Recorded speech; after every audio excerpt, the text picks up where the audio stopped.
Wise अप्रैल खबर सलसर जारी खबर शेयर कंदा सखर का सखर JWC जे मरकज़ी अगवाननि पारां सिंधु दरिया में शकियन खिलाफ़ JWC तरफां 7 बेले साम्हूं एहतजाजी मुज़ाहिरा कया।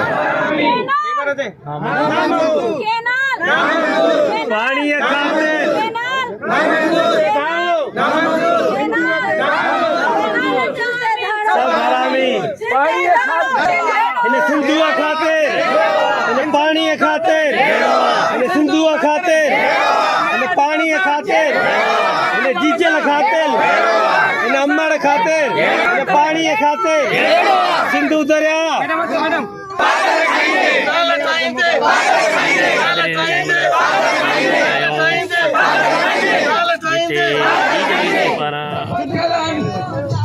इनमें असांजे अपन दादन जा हॾा दफ़न थियल आहिनि पर हे छा था कनि। हाणे तव्हां सिंधु दरिया खे ॾिठो पोयां थोरो पाणीअ जो दीदार कयो वञी चुको बचो आहे। हे दरिया उहो हुयो दुनिया जो अज़ीम फातिह सिकंदर आज़म जंहिंमहिल दरिया में पंहिंजा जहाज लथा अथई तख़्तो तख़्ते खां अलॻि थी वियो। केतिरा ई जहाज हुन जा तबाह थी विया। हे सिंधु उहो आहे हितां खां वठी उच शरीफ़ ताईं अहिड़ा हलंदा घोराबा हलंदा अहिड़ियूं हलंदियूं वापार थी वियो। जॾहिं इहा रोडीअ जी साम्हूं वारी पुल ठही आहे उहो कारोबार बंदि थियो आहे।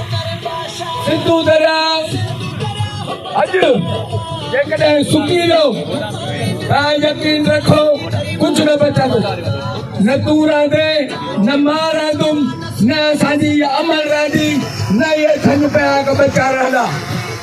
जंहिं माउ जी थन सुकी वेंदी आहे त हुनजो ॿारो मौत जे क़रीब हूंदो। फीडिंग ॾियणी पवंदी आहे पोइ हुनखे। छा असां सिंधी फीडिंग ते हलंदासीं? छा असां सिंधी अहिड़ा घेराऊं नथूं खेराऊं? तव्हां असांजा दरिया फिराए वेंदव, तव्हां असांजे नदियुनि जा रुख मोड़े वेंदव, तव्हां असांजे दरिया ते केनाल ठाहे ऐं हेॾे पाणी रोके छॾींदव। असां छा कंदासीं? हिते वेही तव्हांजे लाइ कुल पढ़ंदासीं? न थींदो। क़ुर्बानी ॾींदासीं, जान ॾींदासीं, सिर ॾींदासीं, रत ॾींदासीं। असांजे ज़िंदगीअ जी का वैल्यू न आहे। हिन दरिया खे बचाइण जे लाइ हर सिंधी जेको आहे न उहो क़ुर्बानी ॾींदो।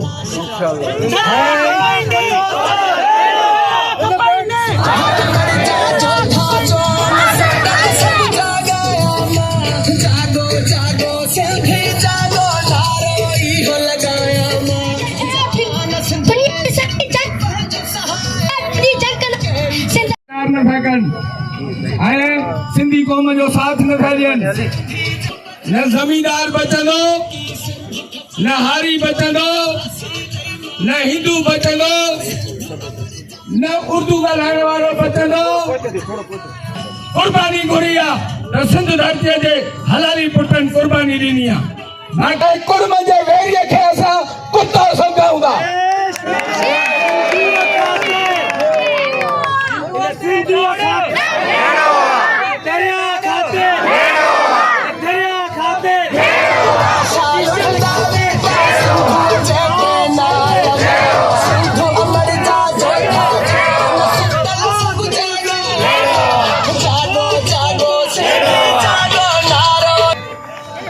शहीदन संगो रूह रणदे ॾिसां थो, सिंधी कई गोलियुनि में मरंदे ॾिसां थो।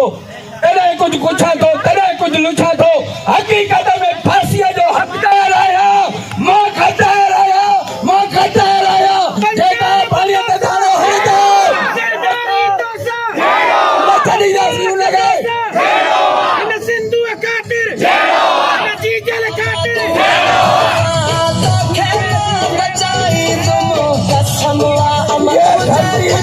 धरती मूं रत ॾेई ऐं वरिती आहे।